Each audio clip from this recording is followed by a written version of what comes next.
right, thank you all for coming out tonight. My name is Brian Powers, and I'm the counselor here for students' last names E through K.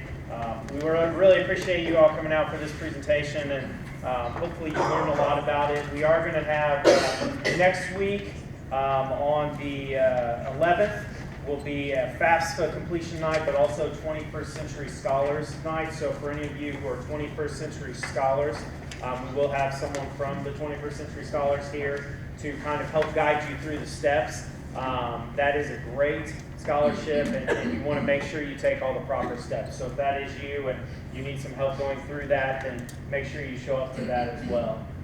We will be sending out this PowerPoint later, and we have recording, so we are, hopefully I'm in it. So we will be recording it and sending that out, so if you miss something, then you can find that as well. But we have Christy with us from InvestED, and we're just looking forward to tonight. So. Thank you. Who was unaware she was about to be recorded?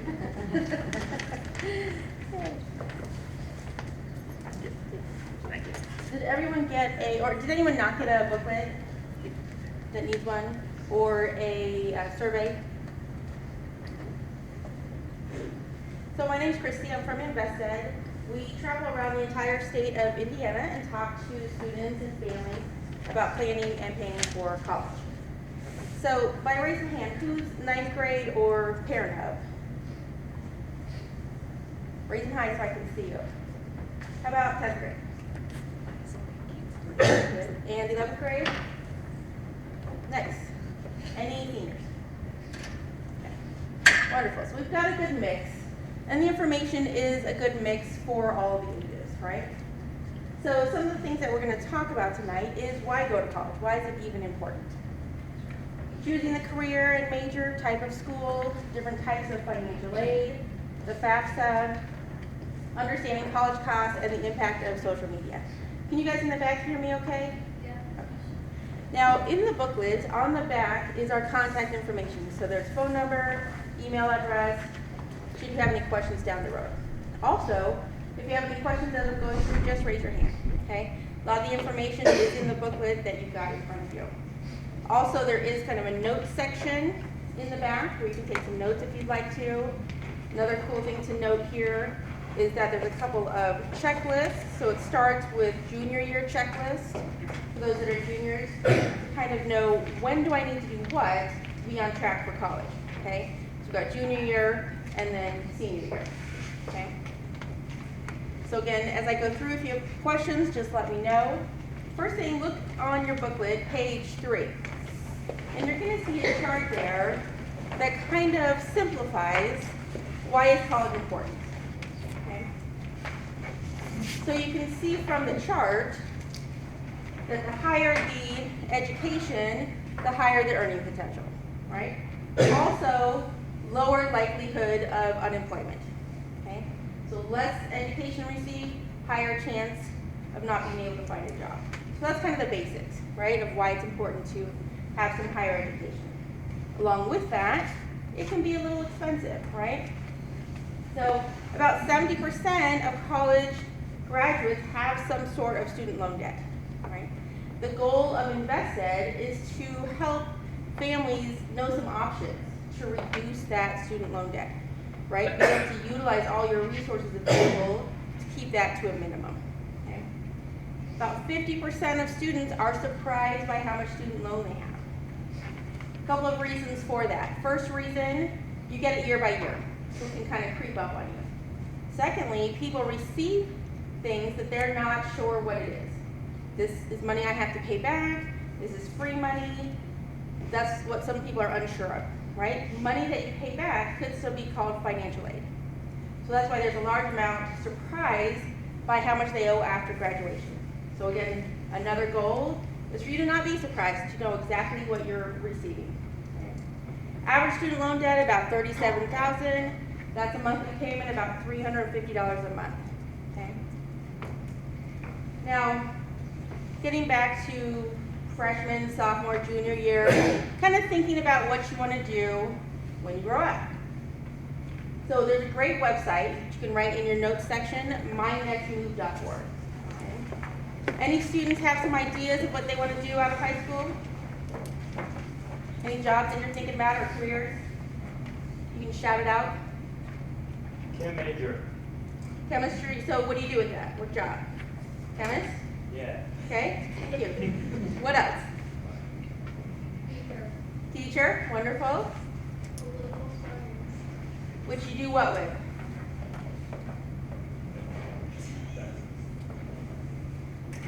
What job can you get with that? President? Yeah. Wonderful. I used to want to be the first lady president. I guess I still can. So, a couple things that you can do when you're looking at the website. First option is if you know kind of the job that you want, you can plug that in.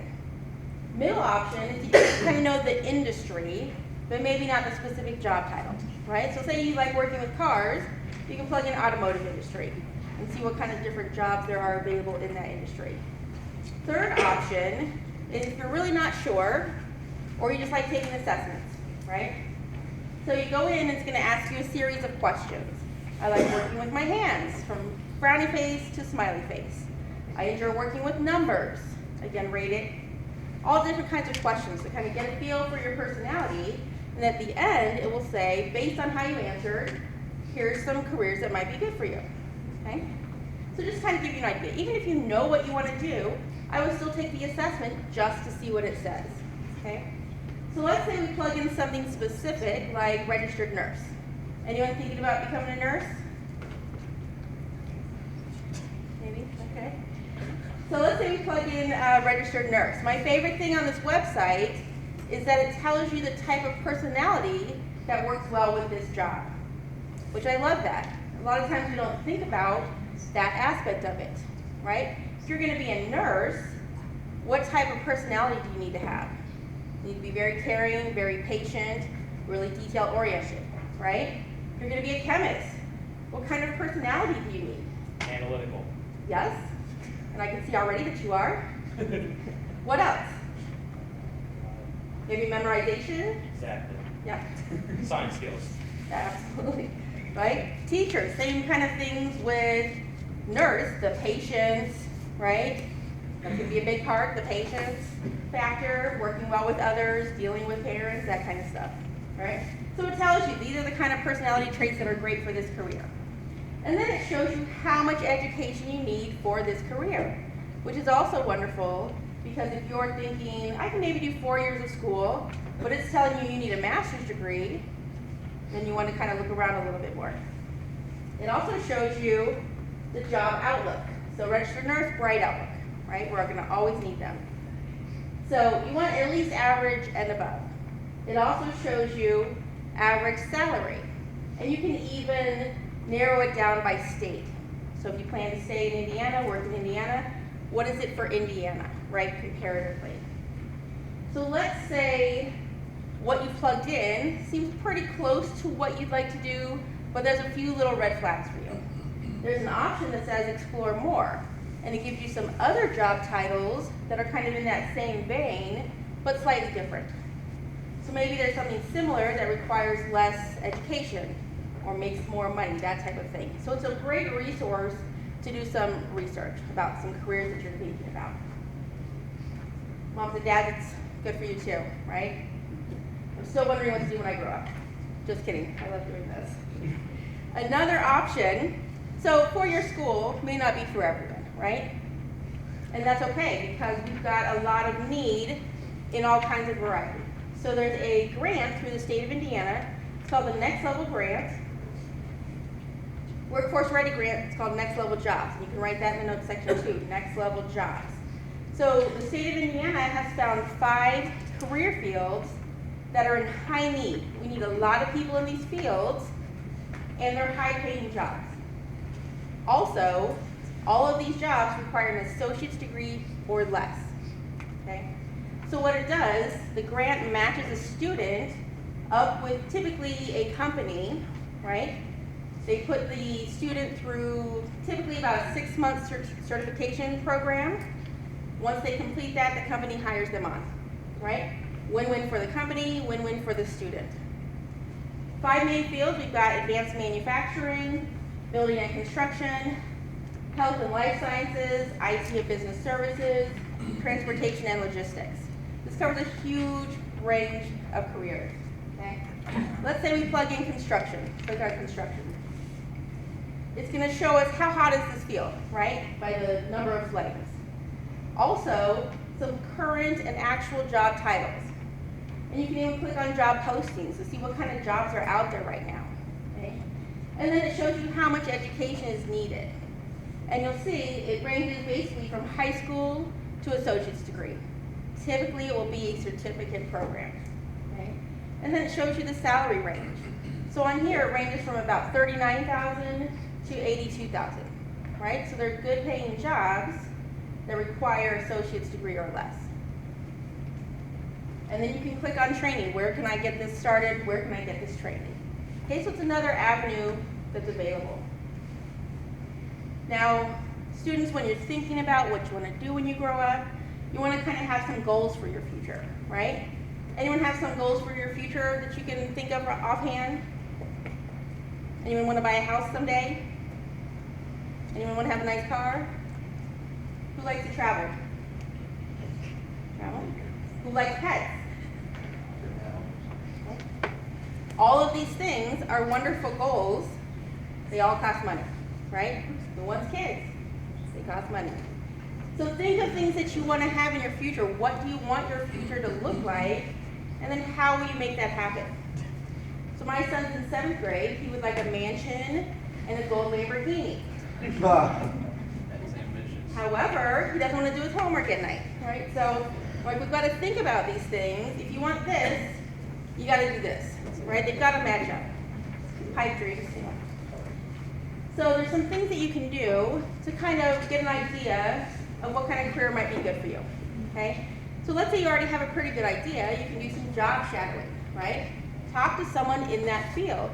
What's it like in a day in this job? Can I hang out for a couple hours and see what it's really like, okay? That's, I think, the best way. Internships as well, kind of same type of thing. So I was pretty sure I wanted to be a juvenile probation officer. I knew I liked working with youth, and maybe I could be instrumental in helping them get back on the straight and narrow, you know. So I interned with the San Diego Juvenile Probation Department. A couple months in, and I'm like, nope, this is not it, right? I knew it confirmed I wanted to work with youth, but not in this capacity, okay? So it was valuable in that I knew I didn't want to do it, but it confirmed some things that I did want to do.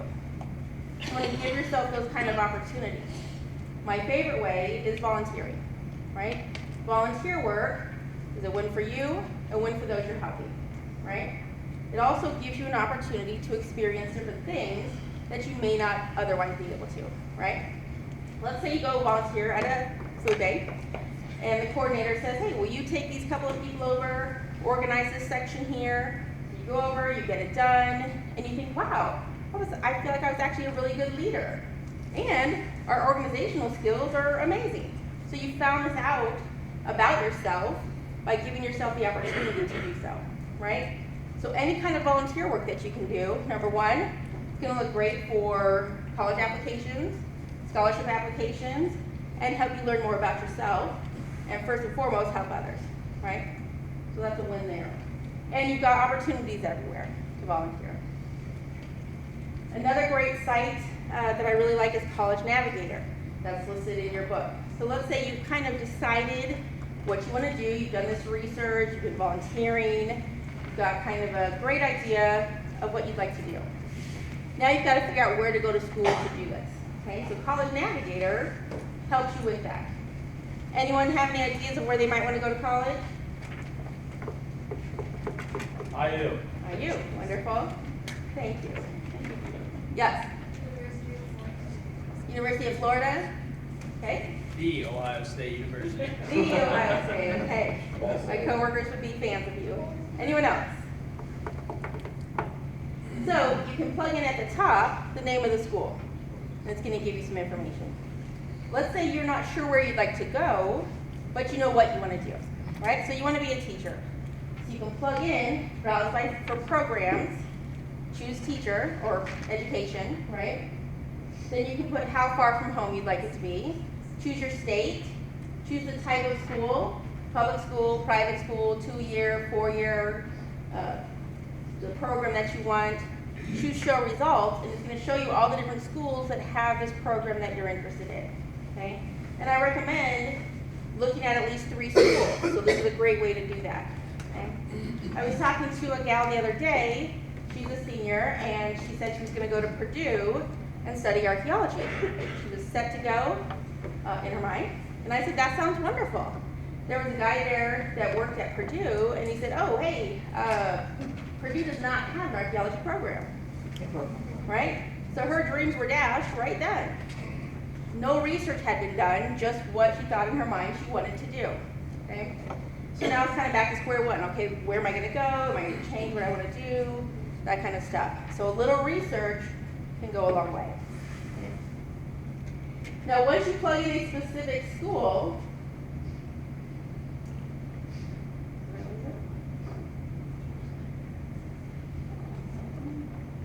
hey, bear with me here.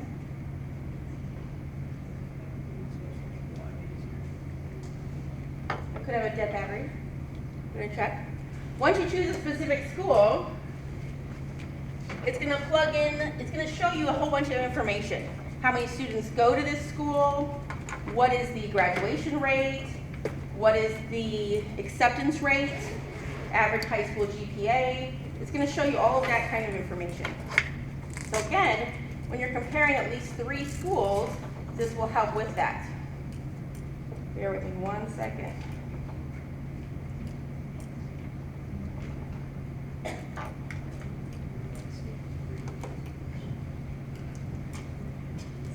Also cool, it shows you the sports that are on campus. Make sure I'm putting this inside.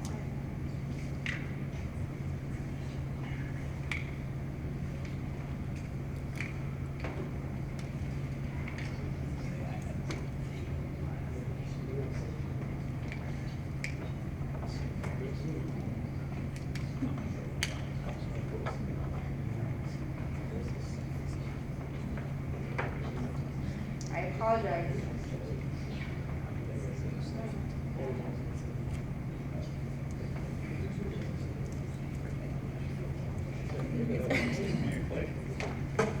The light came on for a second. Bear with me, I apologize.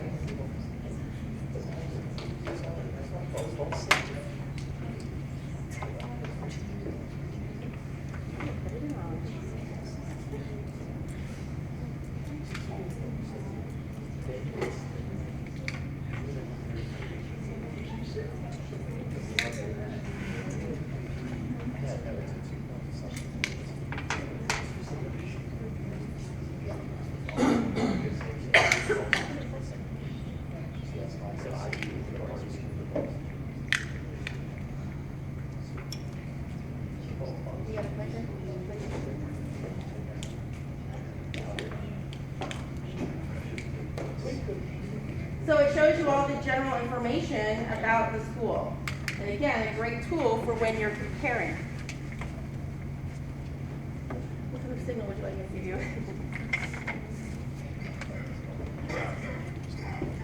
So once you're looking at a few schools, there's 3 main things that you want to look at to find a good fit for you.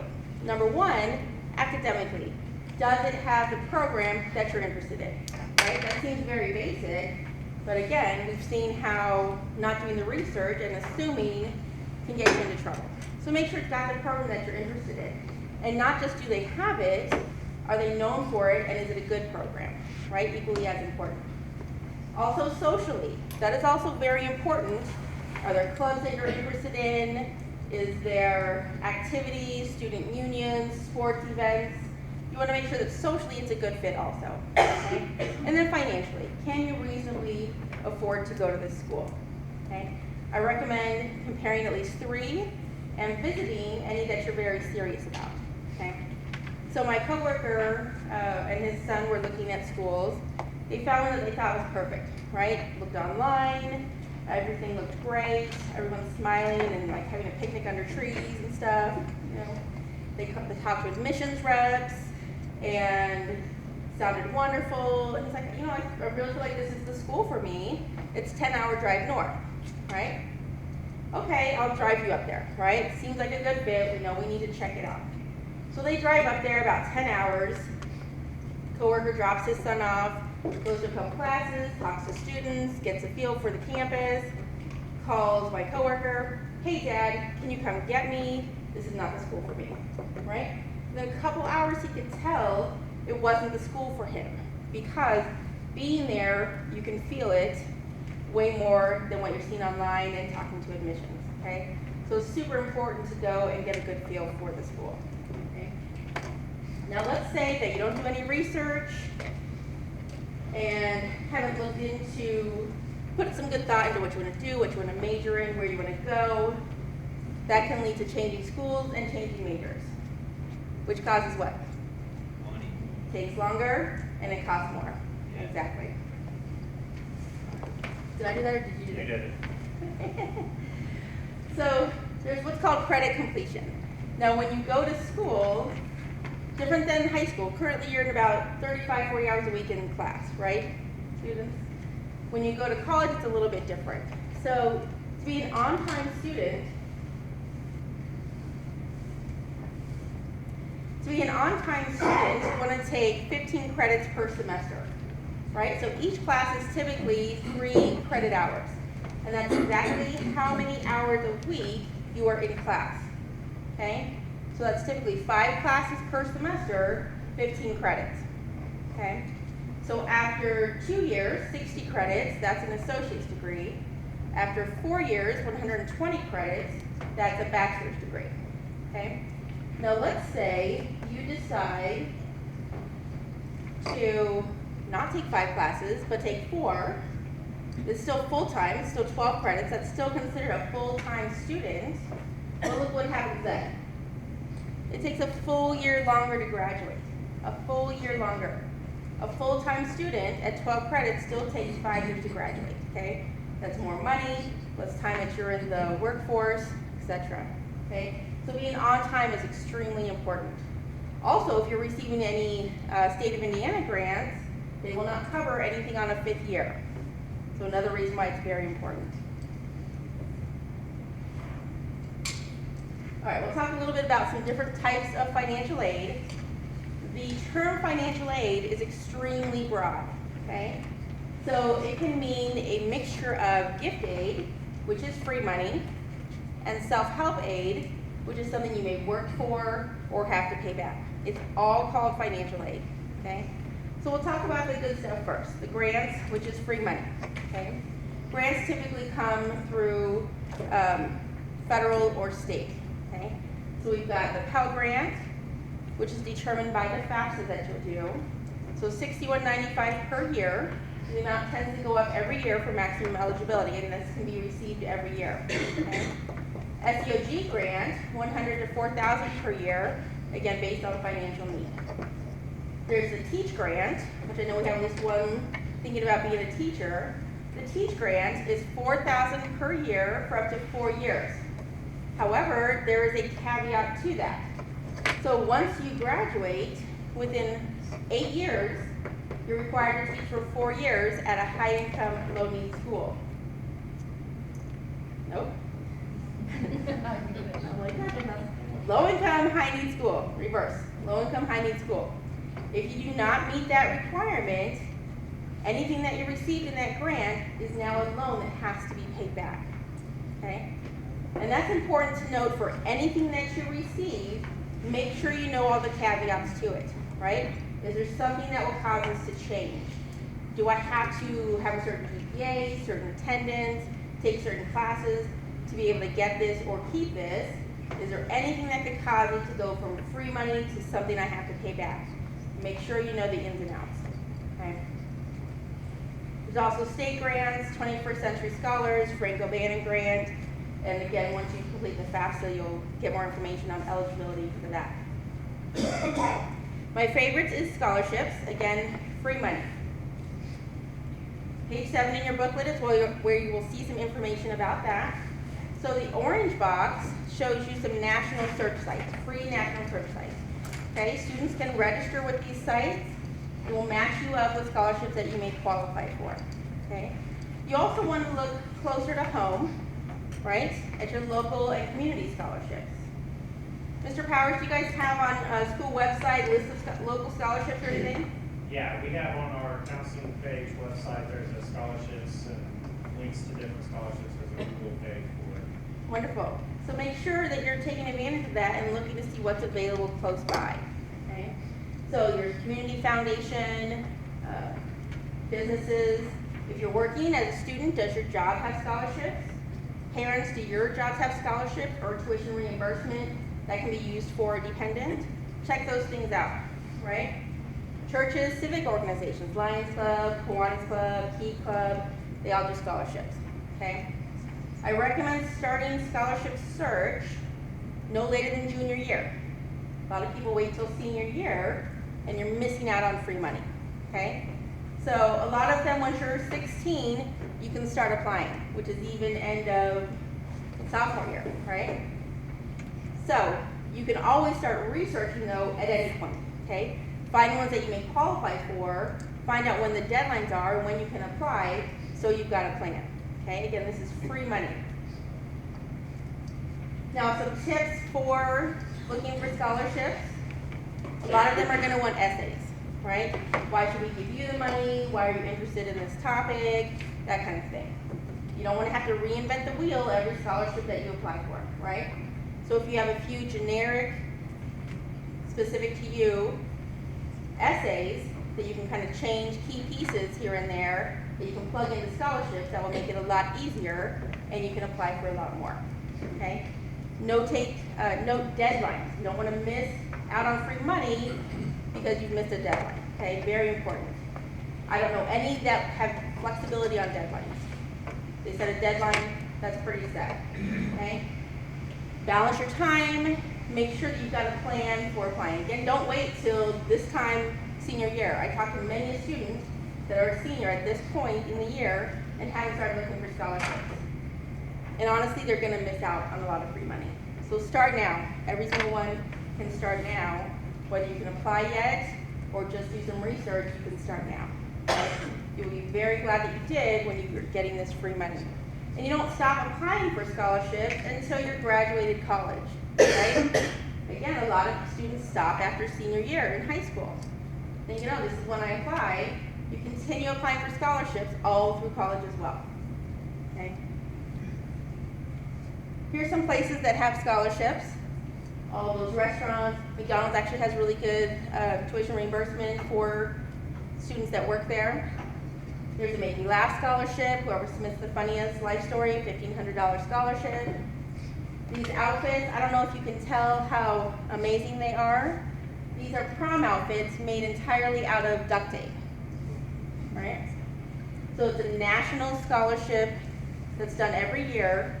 They award to one male and one female the best outfit. It's a $10,000 scholarship, right? These outfits are amazing, so it's for sure worth that.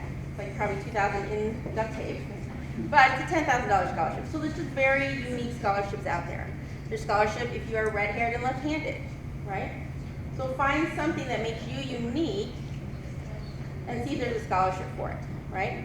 If you're going to be the first in your family to go to college, there are great scholarships for that.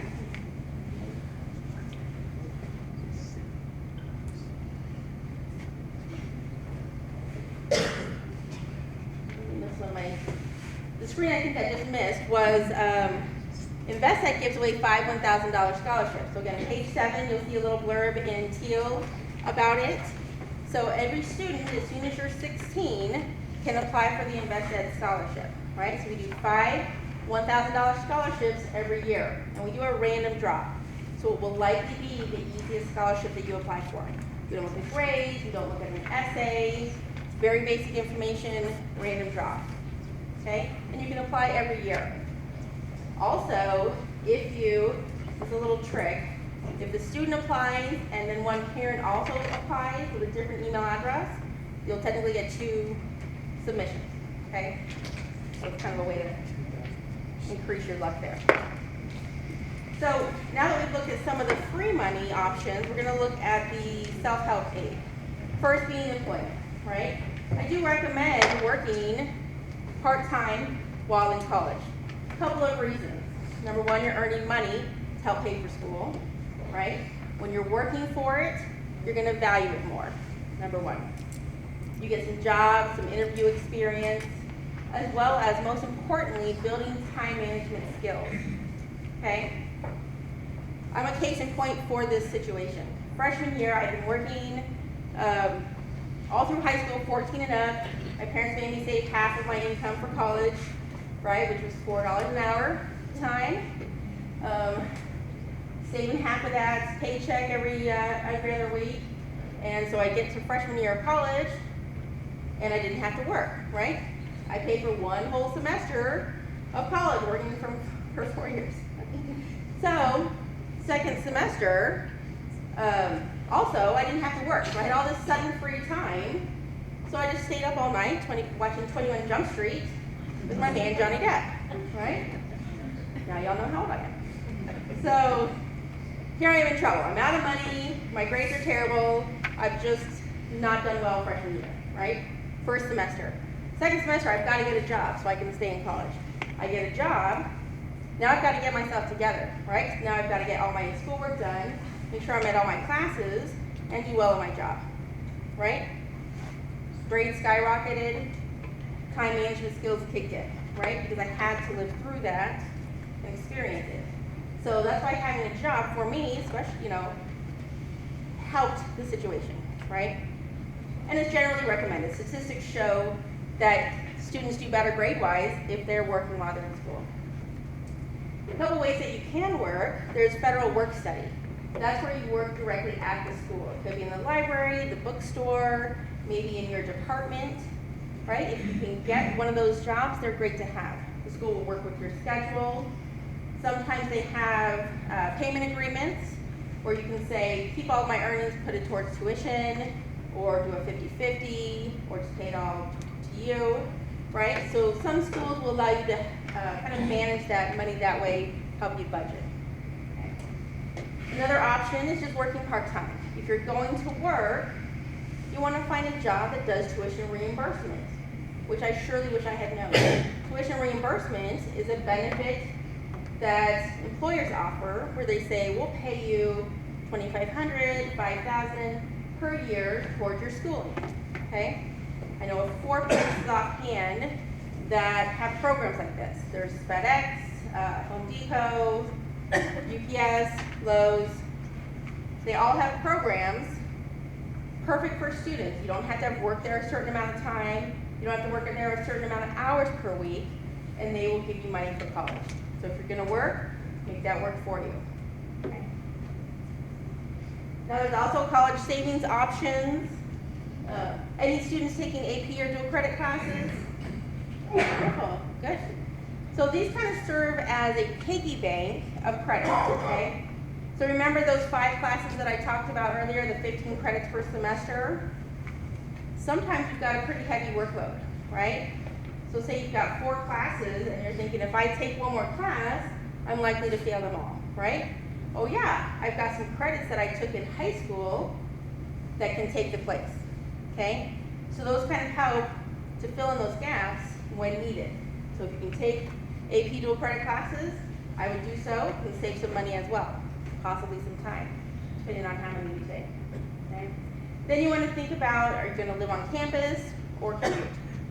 At a typical school, it's about $10,000 for room and board per year. So that's something to think about as well. And then there's 529 savings plans. Some parents or grandparents even may have that for your students. It's basically a tax beneficial way to save for college, okay? Not too late to start that now. Talk grandma into doing it, whatever, okay? So let's say that you kind of maximize your grant opportunities, scholarship options, working, savings, etc., and you're still needing some tuition to be covered, right? Then you look at federal student loans, okay? There are loans that students can take out in their name, federal direct student loans. Now there's subsidized and there's unsubsidized. So subsidized, the government's paying the interest for you while you're in school and for 6 months after graduation. Unsubsidized interest is accruing as soon as that money disperses, okay? So let's say freshman year, a student takes out $2,000 in an unsubsidized loan. After 4 years, is that loan still $2,000? No. Interest has accrued every single day, okay? On $2,000, it's about 25 cents per day, okay? Which adds up. So you want to kind of keep that limited. Now there are certain amounts that can be borrowed as students. So freshman year, $5,500, sophomore, $6,500, junior and senior year, $7,500. So it's limited, okay? So let's say a student takes out their maximum in their loans and there's still tuition left to be covered. I've got a couple of other options. There's a Parent Plus loan that a parent can take out. It's in their name, their sole responsibility for the student's education, okay? This does look at credit to determine eligibility. This does not have those same limitations, so whatever amount is still needed is what can be borrowed. There's also the private loan, where the student is typically the borrower and the parent as a cosigner, okay? This will also look at income, credit score to determine eligibility, as well as to determine the interest rate. So if you're in a position where you may need one of those two, look at both options, see who has the best interest rate and the best repayment terms, okay? Any questions on the loan part so far? Who can tell me what that says in the red rectangle there? Oh, can I read it? Please. All loans must be repaid. Yes, I enjoyed that emphasis. Yeah. All loans must be repaid, right? If it's a loan, you have to pay it back. Remember I said 50% of people are surprised they have student loans? If it's a loan, it has to be repaid. You guys will not be surprised on my watch. If it's a loan, it must be repaid, okay? I'm gonna say this 10 to 20 more times. If it's not. If it's a loan, it has to be repaid, okay? If you're not sure if it has to be repaid, you ask, you find out, okay? Is this free money? Is this money I have to pay back? And when? And how much? Those kind of details, okay? So a little bit about the FAFSA. Who's heard of that? Okay. So it's the free application for federal student aid, okay? It's a form that you will fill out every year starting senior year, okay? Now it's one application that is used to determine eligibility for a whole lot of things, okay? So federally, grants, work study, loans, state of Indiana grants, institutional aid, which is money that comes from the school, okay? Those are a few of the things. It's used for many, many things, okay? It can be done on an app, My Student Aid, or online at FAFSA.gov, okay? What it does, it determines your EFC, which is expected family contribution, okay? So it looks at students' income and assets, parents' income and assets, and it comes up with an amount that it thinks this family can reasonably be expected to contribute to the student's education, okay?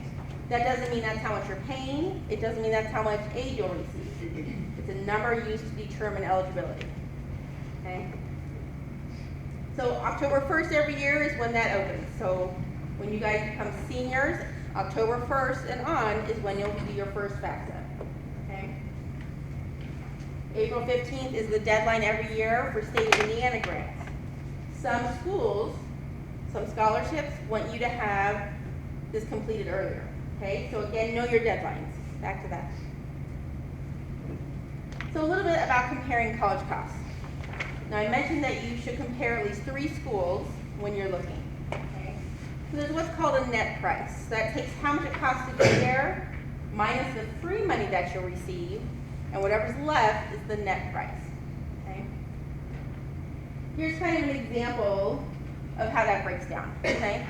This is your average state school, maybe IU type of thing. So you've got your tuition and free fees, room and board, supplies, transportation, miscellaneous. Comes to about $25,000 per year, okay? This student is gonna get in the form of free money, some Pell Grant, some state grant, some institutional grant, right? Totaling about $10,000. That leaves them with a net price of $14,000. That's how much is not covered by free money. Okay? okay? Then they have the opportunity to take out student loan, some work study, and that takes it down to about $5,600, right? Now the $5,600 is what you want to figure out, how am I going to cover this? Scholarships is where this comes in. Pay it down with scholarships, with working, savings, etc. Okay? Now a little bit about social media. Does anyone think that social media is important when getting a job, scholarship, or into a college? Anyone think that's important? Yes? Yes. Super important, okay? Those three things that I mentioned, I will guarantee that they're all gonna check your social media, okay? So a good place to start is with your email address. A simple professional email address is a good place to start, right? If you're applying for a scholarship and your email address is partiesforlife@gmail.com, are they gonna think you're taking it seriously? Probably not, right? So I worked in loan servicing for a while, where students were paying back their student loans. And I would have students say, I'm looking for a job, I can't find a job. And I can see their information. Well, your email address is hotbunny99@gmail.com. Let's get that in order, right? Basic things like that do make a difference, okay? So start with the basics. Just a simple first name, last name, gmail.com, that type of thing, okay? Go through all of your social media, students and parents, right? Make sure everything's appropriate. If it can be misinterpreted, if you wouldn't show your mother, if you wouldn't show your pastor, if you wouldn't show your teacher, it shouldn't be on there, right? And that goes for posting it and liking things, right? That's what surprises people a lot. If you like it, you may as well have posted it yourself, okay? And these places, companies, schools, scholarships are looking at this stuff. So take out anything that's inappropriate. Who has ideas on how you can use social media to your benefit? Anyone? Post your volunteer opportunities. Wonderful. That's perfect. Anything else? So once you've applied for InvestED scholarship, you're going to go into Instagram. I just applied for this most amazing scholarship through InvestED, #InvestEdIndiana. I hope I win, right? Who do you think follows InvestED? Probably all the colleges, scholarships, schools, right? You reach out to a whole lot of people through one post. Okay, so utilize your networks. Also, post things that are great about yourself, right? It's okay to brag, right? Tell what's good about yourself, show how hard you're working for your future and your goals. When you are hired somewhere, when you receive a scholarship, when you go to a college, you're now representing that entity, right? Like I tell my child, when you leave this house, you're representing me. So don't embarrass mommy, right? And I'm sure all you parents feel the same way about your kids. They're a representation of you, right? So scholarships, colleges, they all feel the same way. They want to know you're someone who's going to use their money wisely, right? And be a good example of what they're about, okay? I've got a couple of examples of how important this is. So there's a tweet from a coach. He says, recruits, social media matters. I have now dropped 15 recruits this year because of their Twitter posts, likes, and retweets. Explicit images, racist words, and demeaning posts are unacceptable. Your thumbs are killing your opportunities, right? 15 recruits. They very likely could have been offered a full ride scholarship, right? And now they don't get to. I have another one. Harvard had accepted 10 students, right? And to get into Harvard is quite a feat, right? Not an easy task to get in. And there's probably a family legacy, right? Mom went there, grandpa went there, great-grandpa, everyone's expecting you to go there. 10 students got accepted. And then they posted inappropriate things. So Harvard said, you guys don't get to go here anymore. Right? So they've been working on that for years and years, I'm quite sure, to get in. And now Harvard said, you don't get to go because of some inappropriate posts. Okay? So it's serious. Use it to your benefit. Use it to advance yourself. Okay? So when looking at statistically the impacts, about 58% used just to see if you utilize good judgment, right? Another 42% just to kind of get to know you better, right? Is this the type of student that looks like they'll fit in well with our school setting, that kind of thing, okay? 25% of scholarship providers have chosen someone just based on their social media. 33% have denied someone just based on their social media, okay? So use it to your benefit.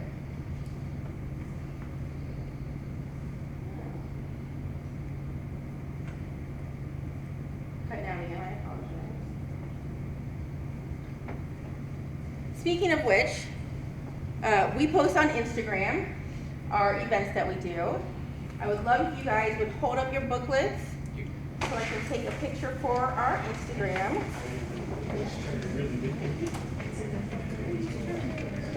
And smile like you love financial aid so much.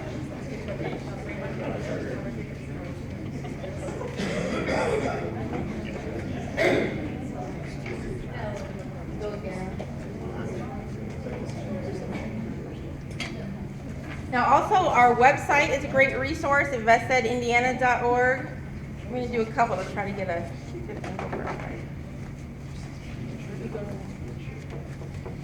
So we've got a bunch of what's called one-pagers on here. I'm still going, I apologize.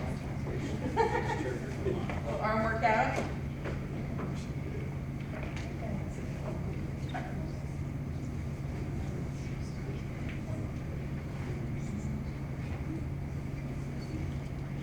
So on here, you'll find several different things. Thank you.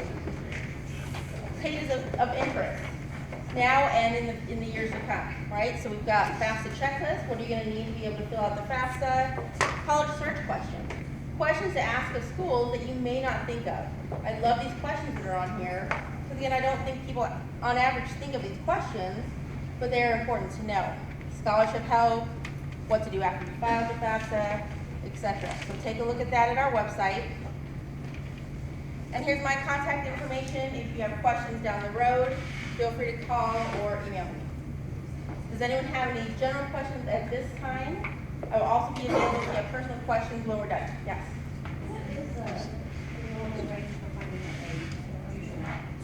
As far as which aspects? Like for qualification, like what income usually? Because you said assets as well, so I wasn't sure like how they determine. So there's a whole lot of factors that go into determining eligibility, right? So it's going to look at income, it's going to look at assets, it's going to look at family size. So that'll come up with that EFC that'll be used to determine eligibility, right? So there's not a set number for any of those things because they all work together. What do they mean by assets? Like if you own your home or? So what is considered an asset is not a home that you live in, but it's any other property that you may own. Okay. Like maybe you own some rental property. If you have stocks, bonds, 529 savings plans, if you own a business or a farm, and then value of your cash, checkings, and savings accounts. Those are all considered assets. So even a 401k as well? Not 401k, does not include retirement accounts. So the only thing that counts for retirement accounts is what you put into that plan for that year. So not the full balance of it, just what you contributed that year. Good question. Anyone else have any questions? Yeah. Are life insurance policies considered assets depending on which No. type? Okay. Anyone else have any questions? Wonderful. Let me know in the future if you have any questions. Again, feel free to email or call.